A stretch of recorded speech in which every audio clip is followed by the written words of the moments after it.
Hey everybody, welcome back into the WSAZ Now studio. This is WSAZ Sports Plus. My name is Joseph Payton. We're getting closer and closer to playoff time in all three states.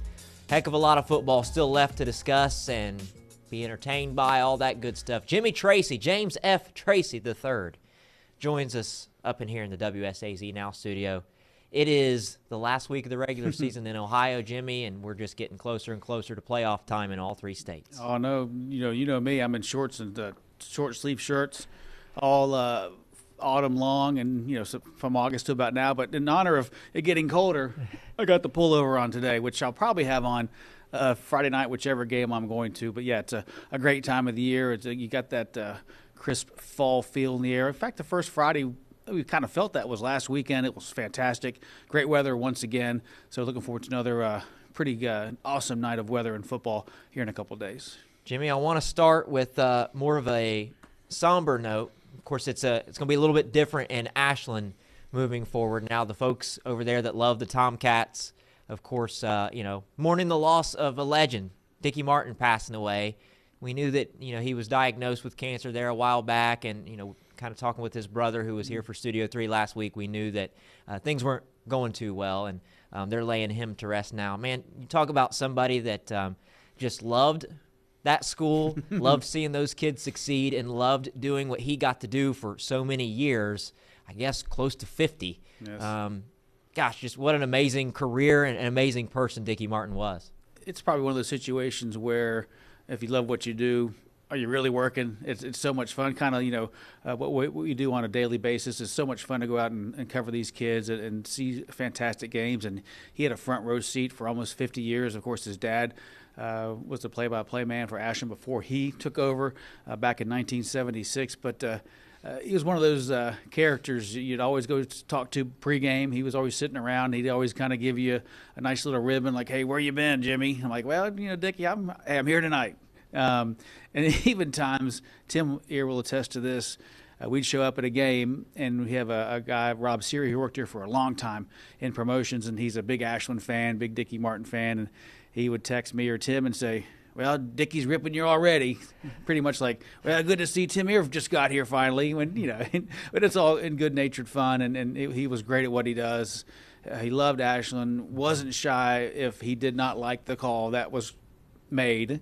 He wore his heart on his sleeve now, and made no it doubt. known. But that's what made it entertaining, because that's what really it's fun about small town radio is you can a lot of times we're impartial about things and we're good at it, but when you're calling your high school team, football or basketball team, you can have a little fun with it and cheer on your guys, because that's the team you follow and the team you love, and he certainly loved Ashland, and he'll be missed, especially come Friday night when they're playing, I believe, Johnson Central.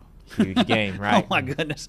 We'll get about that in a minute. But, he'll certainly be missed behind the mic. Yeah. I can remember the first time I talked to Dickie, and I can remember the last time I talked to Dickie. The first time you all sent me to the Sweet 16 in Lexington, it was like right when I first started working here. It's probably 3, 4, 5 years ago. And, when you come in, you're at the top level of RUP, and you got to take the elevator down, or you can take the elevator down to floor level. And then all the media folks are down there, players and all that stuff. And I can remember he jumped in the elevator with me. I happened to be on the elevator with him, and I had never met him before, but I knew who he was, and I was like kind of starstruck, like, man, Dickie Martin's on the elevator with me. This is a big deal here when it comes to Ashland sports. And the last time I saw him was right before football season. I was at one of the Ashland scrimmages, and I think it had gone on for about an hour or so, and he made his way down to field level, came over, and was talking to me, and there were a few others of us standing there talking. It may have been Jim Conway and somebody else, and he just, shook our hand, talked to us a little bit, and he was like, "All right, boys, I think I've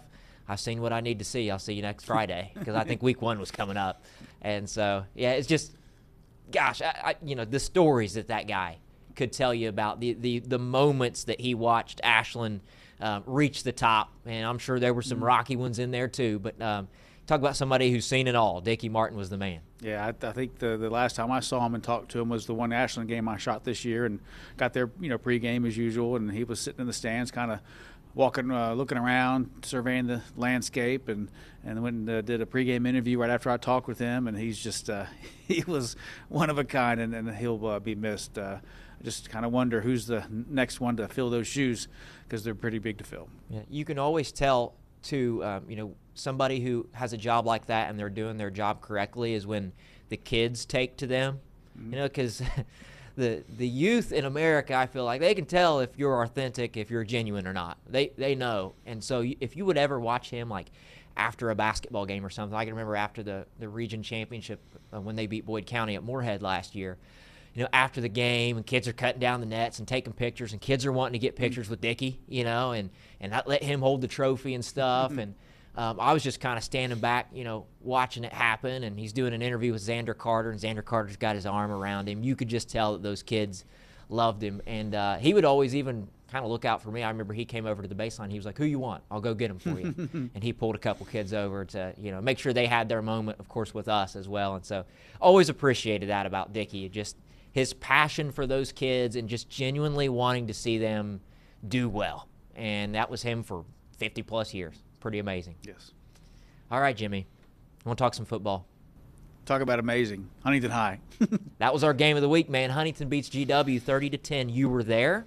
It was 13-10 early in the second half, and you were telling me, well, there's a couple touchdowns that were called back, and maybe it didn't quite feel that way. How did that game feel at field level for you? It was a little frustrating for a while because, you're trying to get a flow of the game going, and, we're trying to get highlights to get back to Huntington because I was at live in our early shows for the game of the week. So you kind of want to get highlights from both teams, and that's always beneficial for on Football Friday night. But man, after a while, another flag, and a couple plays later, another flag, and some of them were leading towards the other side of the field. But you know what? I haven't seen game film. They probably were penalties, but Huntington High is certainly not happy at halftime with that.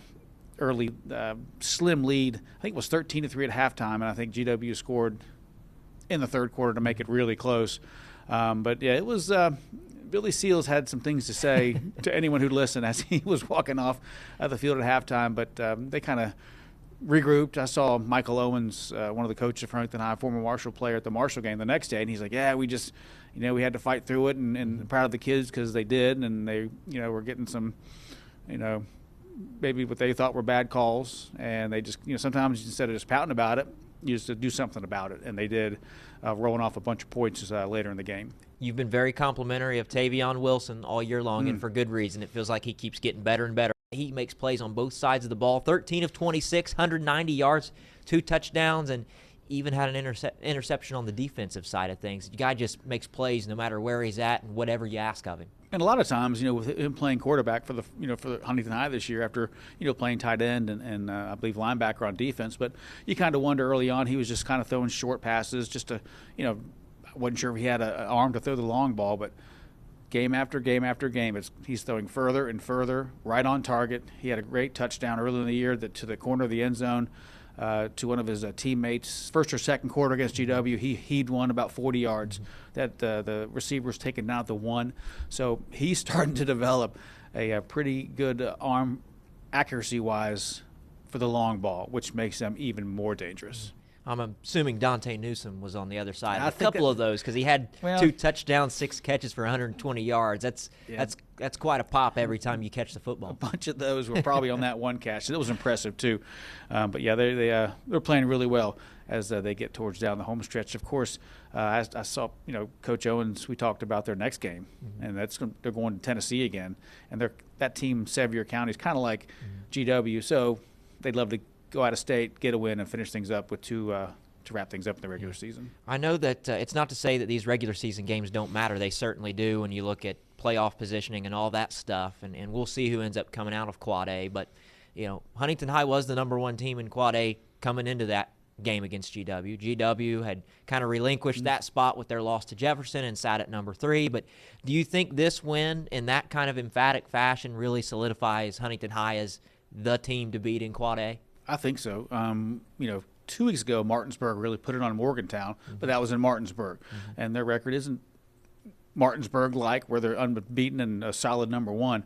But with so many weapons Huntington High has, I can't imagine they wouldn't be. If win or lose at Sevier County, I don't think they'll drop from the computer rankings because it's not really they might lose points from not playing a team from West Virginia maybe, but I can't see who's in 2 now.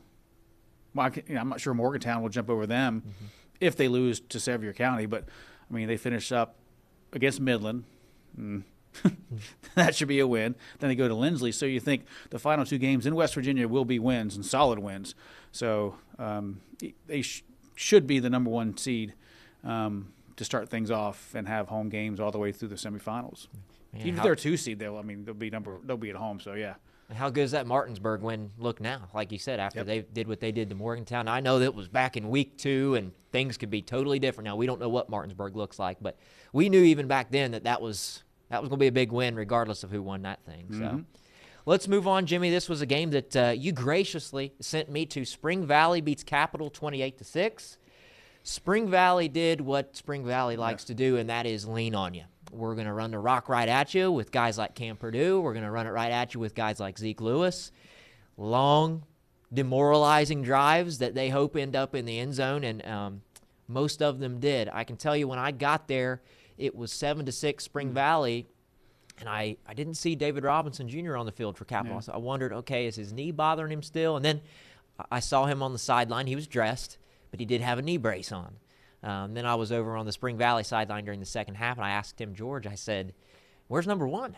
I said, has he played? And he said he scored that first touchdown of the game, man, and we haven't seen him. So one can only think that maybe that knee is still bothering him. You hate to see that. You would like to see Capital at full strength, but Spring Valley, able to take advantage of a big opportunity with, arguably Capital's best player sidelined with probably an injury. Yeah, it seems like the T-Wolves are kind of peaking as we get close to playoff time to beat Capital like that. And like you said, their offense can be so demoralizing on the other side's defense because, they're going to do. They rarely throw. When they do, they've had some good quarterbacks that can sling it. But just the continuing pounding of the defense, your guys get tired. There's long 7-minute drives that go 80 yards for a touchdown.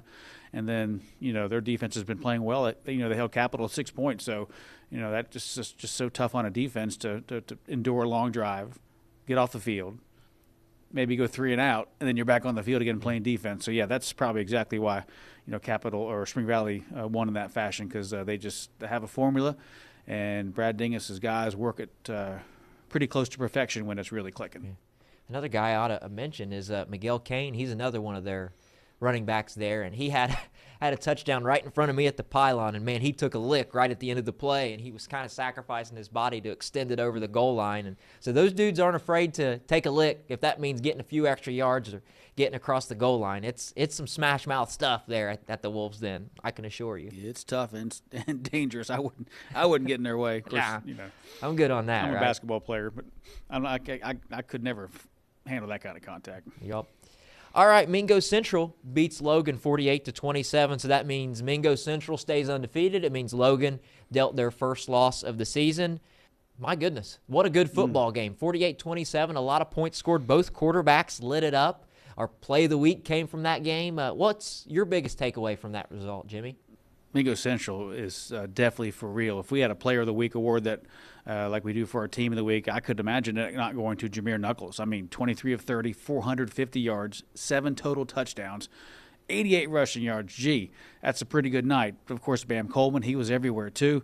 But, man, Andrew Colgrove, when we were looking at the games to cover that week, and that was kind of there, but, it's all by itself. And could we, spare one guy to get one game that night? And Andrew said, I'll go. He got his feature done ahead of time, which was fantastic. Check it out on our website. But he loves going down to Mingo Central, and it was worth it because, boy, they put on a show, winning it at 48-27, 7-0, and the Miners are really dangerous. I can't imagine where they'll be in the latest SSE rankings, maybe top 5 easily. They should be. Yeah. And the shame in matchups like this is somebody has to lose because that's still a very good Logan football team. I mean, Adam Bazin, we've talked about him a lot this football season. He had a great game, 312 yards through the air, 4 touchdowns. His main man, Lucas Lambert, on the outside had 11 catches and 200 yards, 3 touchdowns. That's still a pretty dangerous Logan team. So nobody will really want to see Mingo Central or Logan when it comes to the AA playoffs. But it's a shame somebody had to lose this one. Yeah, no doubt, because sometimes offense can be a premium, especially in the playoffs when kind of things tighten up. These kids get nervous, and if you're an offense that's proficient as both of them are, especially Mingo Central, if you know you're going to score 45 points, 99 times out of 100 you're going to win. Right. So they just want to keep that offense rolling, and if they do, we could see them in Charleston first Saturday in December. Whenever it is, right? I almost said Wheeling, but thank goodness. We don't go up there anymore, right? It's a little easier on us. That's a long day. Well, speaking of offense, Jimmy, tell us about Sims Valley beating Notre Dame. 110 total points scored in this game. The final was 63-47 in favor of the Vikings. Yeah, our photog, Caden, she had to do 2 games that night, and I told her, go there first because you can't stay the whole game, obviously. So, but I'm pretty sure by the time you leave, you'll have 4, 5, maybe even 6 touchdowns through the quarter and a half. And she did. But Sims Valley seems to be really coming on now, scoring 63 points. Of course, Notre Dame's kind of run into a buzzsaw last 2 weeks, 2 losses. I mean, they're scoring a lot of points too, but just, going back and forth, and the teams they've lost to are really good. But the Vikings made quite a statement. Bronx Carpenter, 359, 4 touchdowns on the night. Man, the Vikings are really good. Pretty dangerous with the last week coming up Friday. That's crazy to say. And I think they've got South Gallia this week, which means more points scored because South Gallia just put up 50 against Eastern. Now, they got beat, but you score 50 against Eastern. We know that South Gallia's got a pretty stellar offense as well. I want to mention Jackson Fields for the Vikings. He had 12 catches for almost 250 yards and a handful of touchdowns. Grady Holland had an interception. Asher Maynard, the big dog they like to hand the ball off to, they get down inside the goal line there. He had 2 touchdowns. So a lot of weapons at the disposal of Bronx Carpenter out there. Yeah, I just checked it's a fun offense to watch. I just checked Vegas, and the over-under for South Gallia Sims is 460 points. I believe it. You going to take the over there? I'm thinking about it. I'm kidding. Thinking about it. I don't do that anymore. It's just betting on high school football is illegal. So just putting that out there. Gambling at Bushwood is legal, sir. Yep. And I never slice. But yeah, no, just kidding. No way we do that. But yeah, that's it's fun to watch kids just score like that as opposed to 3 yards in a cloud of dust. I promise you. No doubt. All right, we'll keep it in Ohio for a couple more games. Man, did anyone see this coming? Nope. Chesapeake beats Rock Hill 27-14. The Panthers were 0-8. And you looked at their remaining schedule, and you just kind of wondered, were they staring down the barrel of 0-10? They certainly were. And kudos to that group of guys for hanging in there. I'm sure it's a long season when you're losing games. Especially and you're playing a team that was in conference title hunt, just what a win at home for them to experience that this year. Yeah, that could have easily been, hey, is basketball starting yet? And I'm sure for some of the players they're at the gym working out, waiting for the football guys to show up because that's in about a couple weeks when you can start practicing in Ohio, I believe mid-November. Yeah, I mean, our photog at the game, Quinn, he said it's 6-0 Chesapeake, and I went, really? Stay put. And yeah, should I stay longer? I'm like, yes, because one would think, hey, if you stick around and Chesapeake wins, that's a great win for them. Rock Hill comes back, which they could have done, but man, it's something wonky was at that game to see them lose to Chesapeake, and good for the Panthers because they could have easily tanked it and just played out the last 2 games of the year and just kind of put the pads away and got the high tops out. But kudos to those kids because they gutted a win out, and a lot of times when you're not going to the playoffs, and if you win your last 2 games of the year, that's something to build on certainly. Yeah, and I wanted to echo those same statements that you kind of had. A couple weeks ago when we were there for Fired Up Friday, did an interview with Coach on the air, and that's what he said. He was like, these guys have stuck with it. It's not been easy. A lot of times it's not been fun, and I'm paraphrasing here. I can't remember exactly what he said, but I can just remember him saying this is a good group of guys that are in it for the long haul, and it is easy to throw in the towel when things aren't going well. And so for them to hang in there and finally get a win week 9 against a good Rock Hill team, like we said, if they win that one, they've got an OVC championship at stake this coming week, and Chesapeake certainly ruined that. We should certainly make note of their quarterback, John Cooper Barker, 4 touchdowns, rushed for 131 yards as well. He had a pick 6. He was all over the place. I mean, can't say enough about the Panthers. And I'm not sure if Philo Thacker plays basketball, but I hope he does because I've seen plenty of Randy Moss jumps in the secondary, and if he plays hoops, he could throw. I'm sure he could throw a few down come basketball season. I'm pretty sure he does. I'm pretty sure. Is his dad Joey Thacker? Because I played against him in high school. It's possible. But I've seen Joey out and about, so he was quite a player as well. I'll let you know first Chesapeake basketball game if I see Joey at the stands. We will find out. All right, final one, and really we're mentioning this because of the last result. Not to take anything away from the Hornets, but Colgrove beats Fairland 30-0, and because of that Rock Hill loss to Chesapeake, the OVC has decided Cold Grove doesn't even have to beat Rock Hill. Trust me, we know that they want to. That's a rivalry game. But so shout out to Jay Lucas's group. You and I talked preseason. We said this looks like probably the best team in the OVC, and I guess fortunately for us, we were right. Yeah, something tells me you might be venturing that direction on Friday night, since you'll be doing a Fired Up Friday at Rock Hill. That way you can get there and get the highlights, because you kind of wonder, does Cold Grove use the old Woody Hayes line of why couldn't you go for 2 or something? I couldn't go for 3, so they might just want to, in that rivalry game, just put it on them and get ready for the playoffs and quite a regular season for the Hornets. And with that Cold Grove Rock Hill game, of course, there are no OVC title implications now, but it's still a big deal for both teams. Cold Grove is in D5 Region 19, and despite them being 7-2, they're on the fringe of that thing. Like, they still have to win to secure their spot in the playoffs.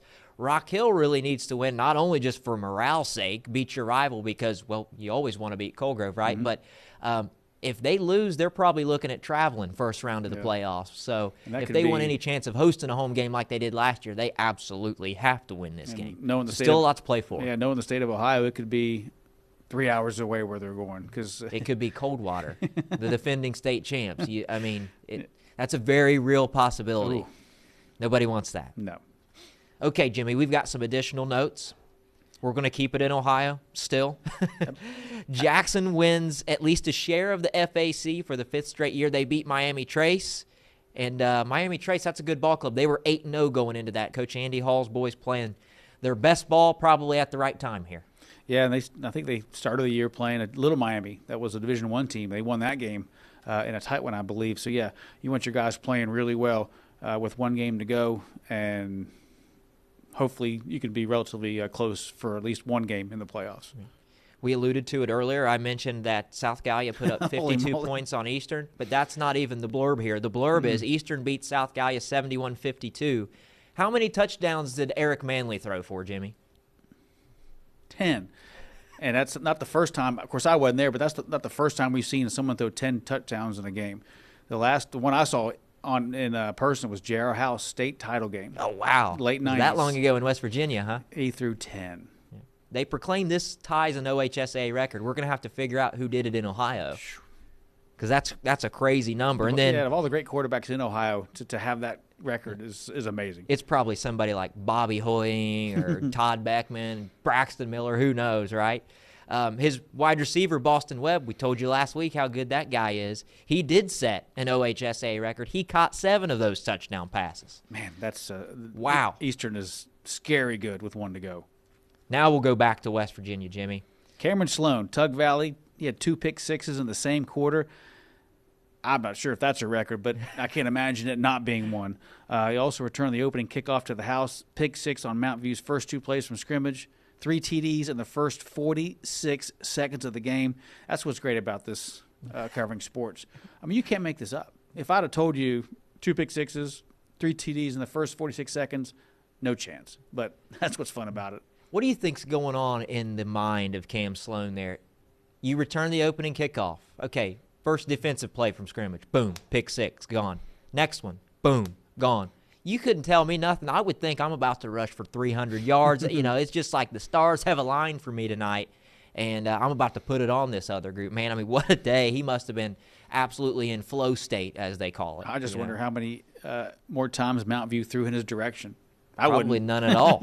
Let's just run the ball the rest of the way and go home, because sending it anywhere in Cam Sloan's direction was a bad idea. Well, they found out the hard way in the first 2 times they tried.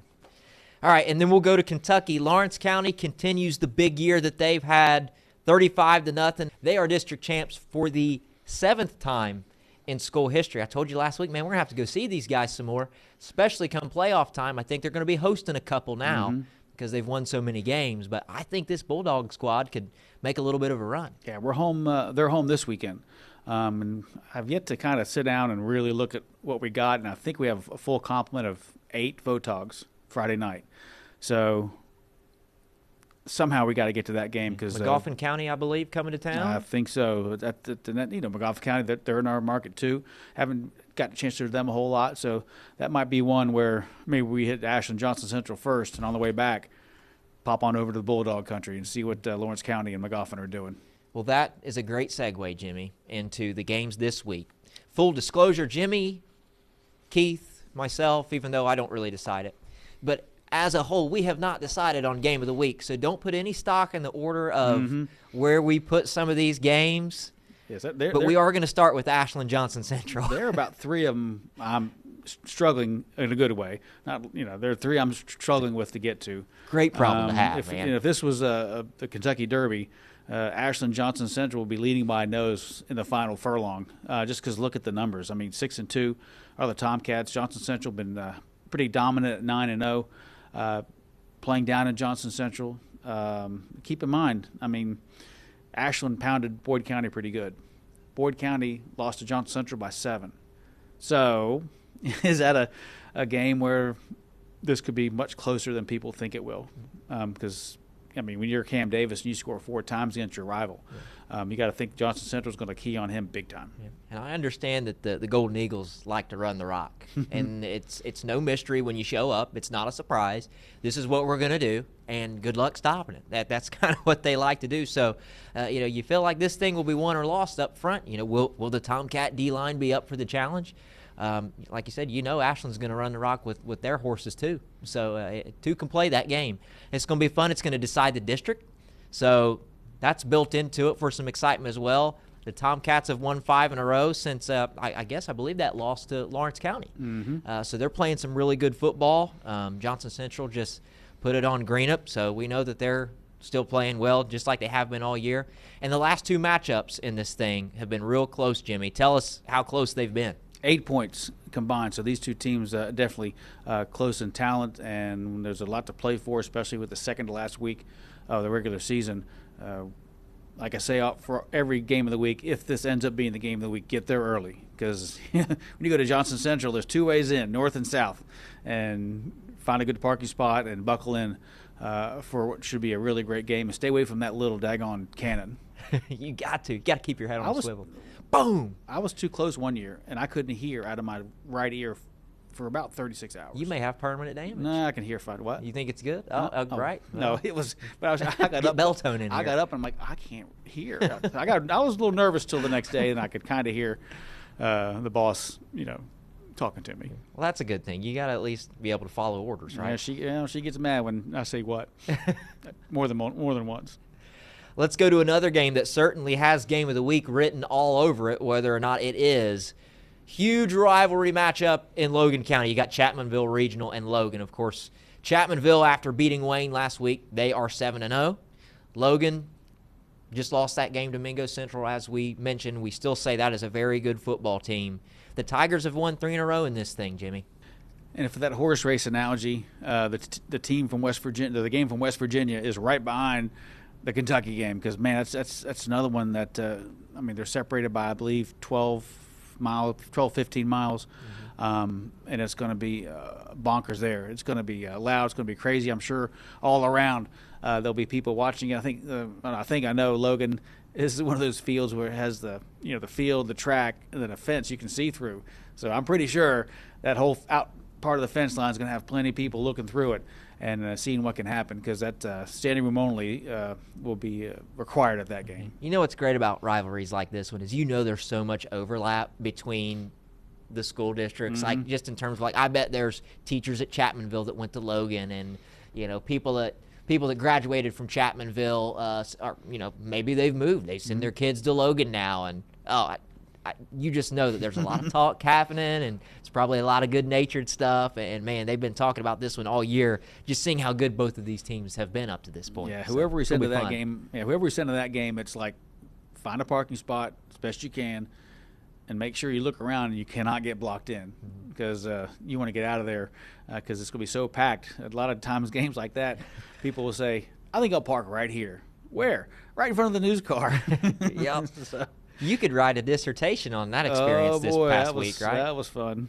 I got stuck at GW till the 2 little high school kids came out and were like, "Sorry." I'm like, I got to go. Move your car. We got to get out of here. Don't park in front of Jimmy. All right, let's go to Ohio. One of, And remember, one of the oldest rivalries in the state of Ohio. They were getting on me last year because they thought we said it's the oldest. One of the oldest rivalries in the state of Ohio. Portsmouth at Ironton. Man, that's old school, smash mouth kind of stuff. You think about the legends on both sides of this thing. Portsmouth is 6-3. Ironton is 8-1. The Trojans are coming into this thing winning 4 in a row this season, but we know how steep of a task it is to come into the tank and try to beat an Ironton team like the one they've got this year. Yeah, I would have loved to have known what Portsmouth's head coach said when they were 2-3.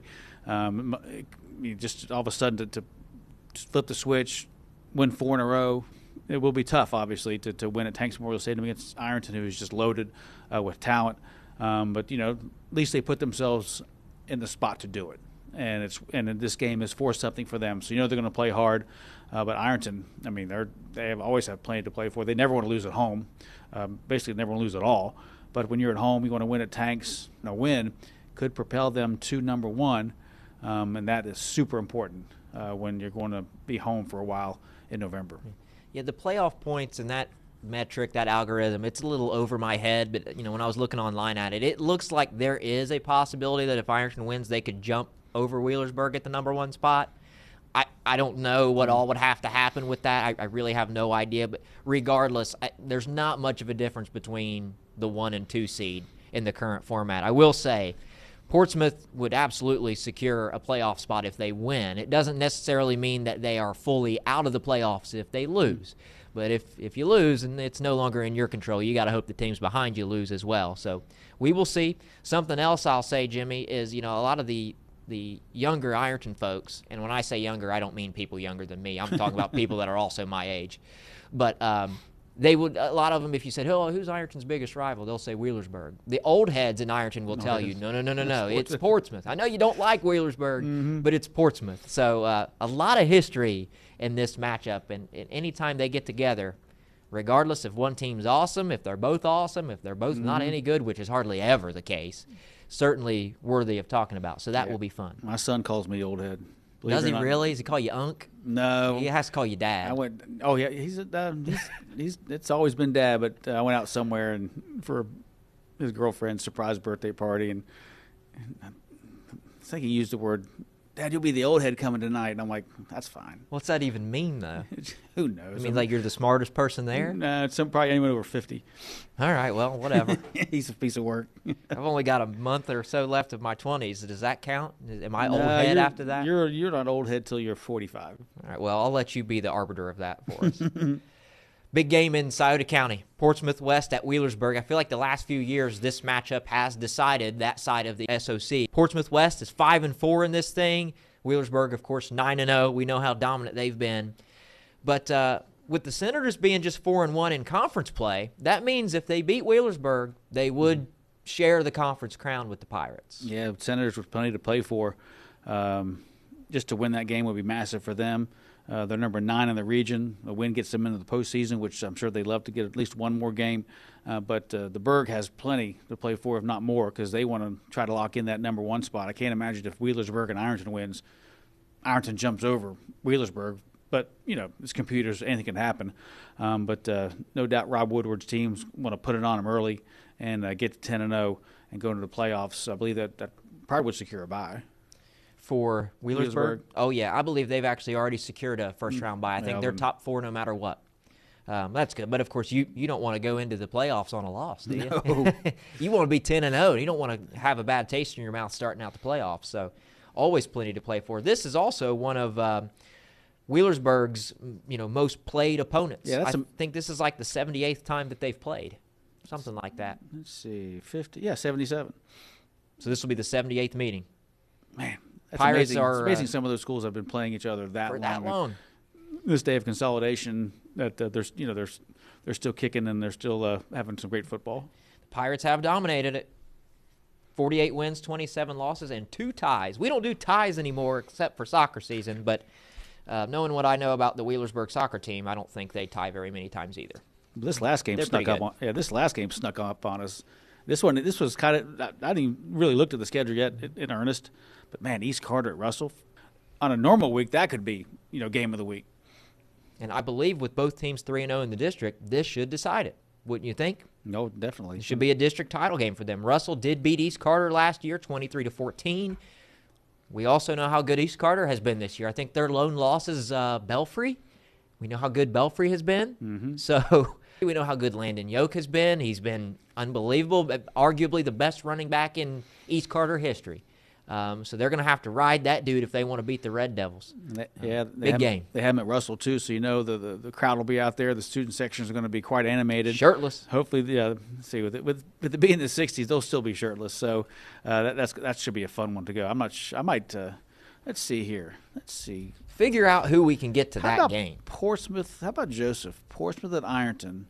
Then jumping over to East Carter at Russell. I'm gonna put that in my brain right now. Just make sure somebody heads up to the hill for me for that Colgrove game. That's all I ask. Oh, we'll be there. This is gonna be I'm glad we have all our complement of people this week because it's a big week. It's gonna be fun to kind of plot around where they're gonna go and who can get to what game first, and I'm looking forward to it. Yeah. And this is really, Jimmy, the last week where it's like full swing all three states because next week is playoff time come Ohio, which means, most of them are done. Yeah. Some of them are on byes. Yep. I mean, there's a very few in Ohio that are even playing. And some might be on the road 2 hours away. So don't get mad next week, Ohio fans, if we don't have many games because there might be a lack of from being off or, when you go to Beverly Fort Fry. Yeah. We're going to talk about the cadets here in a minute. They're on the graphic, but let's start in West Virginia, Jimmy. If you want to pull up that graphic that starts with man at the top, beep, boop, beep, boop, boop, boop, boop. We'll start with some of these matchups. Hold man it up. is at Scott. Nicholas County goes to Roane County. Nitro at Winfield. I think that's going to be a fun matchup. Nitro's playing some really good football, though. Yeah, that's one of those games I think we're going to try to get to with Dom, who the Dominator. He does two games a night. That could be his first one of the evening. That's going to be one would think that's going to be a nice little shootout, but one would think that Nitro might just overpower him at some point. But it's at Winfield, so you never know. With Eddie Smolder's kids get fired up with a couple weeks to go. Smolder soldiers now. Oak Hills at South Charleston, Sissonville at Polka, and as we previously mentioned, Point Pleasant heading up north to Beverly Fort Fry. Elsewhere around West Virginia, you got Pikeview at Braxton County.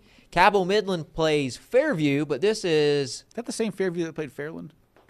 That would have been Fairfield Union. Okay. Fairfield Union. This is a Fairview that is somewhere in Ohio, a place called Fairview Park. These guys are the Fairview Warriors. I'll be honest with you, I've never heard of them, and I've lived in Ohio for pretty much my whole life. So I don't know where these guys are. So I don't know if that looks good or bad for Cabell Midland. We will see. How about this one? GW at Capitol. You'd almost like to think if both of those teams would have won last week, this could have been a game of the week. Oh, no doubt. That's probably Dom's game 2 of the night because, man, this GW is something to prove after getting beat by Huntington, Capitol. Both teams coming off a loss, which is just kind of hard to imagine because how many times in a year over the years have both teams lost on the same day because they're both fantastic programs. But they want to get some momentum back for sure with a few games to go. Herbert Hoover traveling to the Frankfort. Huntington at Sevier County. Billy, like I said, Michael Owens told me this team is reminiscent of GW. Okay. So, if they can do it to GW, maybe they can go out to Sevier County, get a win. I wonder how far of a drive that is. I asked him where it was, and I already forgot. So we'll have to put it in the map. It seems like anything in Tennessee is about 4 hours. Just start with 4 hours, and then tack on some more. You got to get through Kentucky first, so it's going to take you a minute. Lincoln County is at Mingo Central. Oh, boy.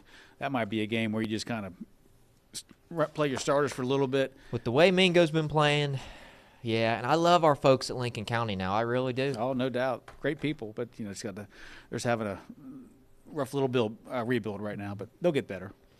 Elsewhere in West Virginia, our last graphic for that state, Ravenswood's at Clay County. Parkersburg is at Ripley. Sherman, who's had a pretty good year, they are at Clay Battelle. Jimmy, is that how you say that? That's correct. And then tell us about the rest of Beckley at Spring Valley. Can the T-Wolves kind of keep that momentum going? Use that ground game against the Beckley, Woodrow Wilson Flying Eagles. That's where Keith Morehouse spent the first couple years of his life. That's Webster right. County at Wahama and Tulsa. And let's see. Yep. Webster County at Wahama. It should be a fun week in West Virginia. The White Falcons still a pretty dominant number 1 team in Class Single A. Yeah. Let's go to Ohio, Jimmy. Northwest is at Oak Hill. Valley is at Minford, and we told you there's probably going to be 1 billion points scored in this game. Sims Valley at South Gaia. That's going to be some fun stuff there now. All right.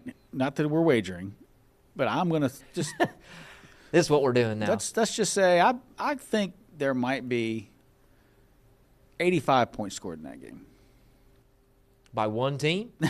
By both. By both. Okay. So you're going to say the defenses are going to show up a little bit. Yeah, I think so, because at some point the defense has to say, look, guys, if we keep letting them score, we're going to lose the game. So the Jimmy Treacy over-under is set at 85. Yep. All right. I'm not going to put anything on it. I'm just going to see what happens. And don't go somewhere and try to find it, everybody. It's just Jimmy is not a bookie. It's what they say. You cannot bet this with Jimmy. For entertainment purposes only. Look, you can get online, and there's search engines that you'll be like, Wellston, Vinton County, what's the spread? They'll tell you. Oh, my gosh, you can crazy. find stuff like that, believe it or not. Notre Dame looking to kind of get right as they have one game to go in the regular season as they go to Saddleville Eastern, Racine Southern. And that's the Megs Eastern, by the way. Mm-hmm. That's who Reedsville. That is. Reedsville Eastern. They're also the Eagles. They're just green. Okay, some big matchups up Athens-ish way. Alexander at Megs. This one here, Jimmy, if we could actually get to it, if it wasn't so daggone far away for us, these teams, Nelsonville York's 9-0, Athens 9-0. That's a conference title game in the TVC Ohio. That is an enormous game for people up there. Oh, my God. Absolutely. Yeah, maybe we can finagle somebody to shoot some highlights up there because that's a huge ball game. Well, we have some friends at our Parkersburg affiliate that maybe they'll head on over because Athens isn't that far from WTAP. Hopefully they can. We'll check with them for sure. Check with them, see what they can do for us. And, boy, purple versus green to end up the regular season. Both teams not moving on, but they have plenty to play for as Fairland's taking on Chesapeake. It's a rivalry game there, baby. Yeah, you can imagine. They don't like each other. Can you imagine how sky high the Peak would be after struggling much of the year and to finish with wins against Rock Hill and then beating Fairland? And Fairland has historically it's been a pretty even series, but Fairland has won quite a bit in a row, if I'm not mistaken. So, yeah, you talk about Chesapeake, maybe winning their next two. I'm not saying Chesapeake's going to beat Fairland. We're just saying it would be very cool for Chesapeake to beat Fairland.